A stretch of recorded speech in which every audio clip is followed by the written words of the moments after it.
Tahiri, ku pati edhe një nisëm për të ndryshuar kodin penal dhe armbajtja pa leje në mjetet motorizuara dhe ambiente publike dënoi njësoj sa trafikimi i armëve, pra nga 7 deri në 15 vjet, madje nëse do t'i kthemi në kohë, pati edhe një listë nga ana e ministrit të Brendshëm të gjyqtarëve dhe prokurorëve që kishin dhënë masa të ndryshme nga ato të arrestit në burg për persona të arrestuar për mbajtje pa leje.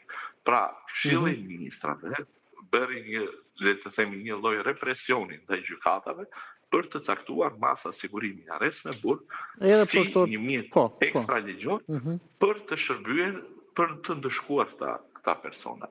Dhe sigurisht që kjo erdhi dhe u mbart në vite dhe 13 vjet bën punën e tyre dhe jemi në këtë lloj situate ku numri të paraburgosurëm është më i madh se numri të dënuarve. Pra nuk është se bë as për një ditë, as për një muaj, as për një vit kjo lloj situate. Tani ka dy gjëra. Patjetër që kjo nisëm e gjykatës së lartë mund të ndihmojë, por unë pres që të ndodhë mrekullia dhe në këto kushte të ulet ngjeshëm dhe drastikisht numri i të paraburgosurve. Sigurisht që do të ndihmojë në caktimin e masave të sigurimit në të ardhmen, pra këta persona që do të arrestohen dhe do të ndalohen kur të caktohet masa e sigurimit, do të mbahet parasysh edhe vendimi unifikues, por unë nuk pres që të ketë një përmirësim drastik të situatës.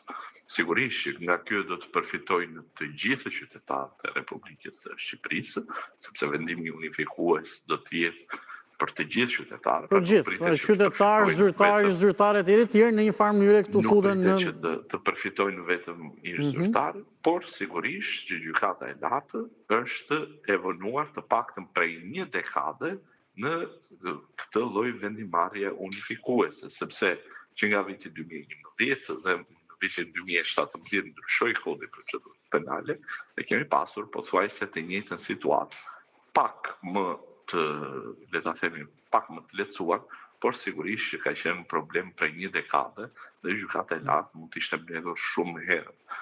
Arsyeja që pse u mblodh gjykata e lartë tani, sigurisht që ka disa lloj pikpyetje, le ta themi, në diskursin publik.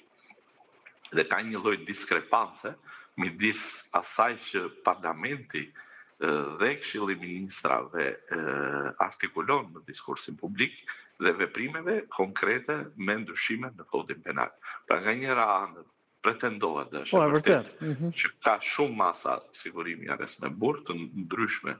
Nga ana tjetër është përshtuar kodi penal, ose kërkohet është përshtuar kodi penal. Kodi penal e ashpërsuan për disa vepra, madje edhe disa vepra të cilat nuk e di se ku i kanë gjetur, i kanë futur kodin penal dhe kanë hequr edhe gjopën.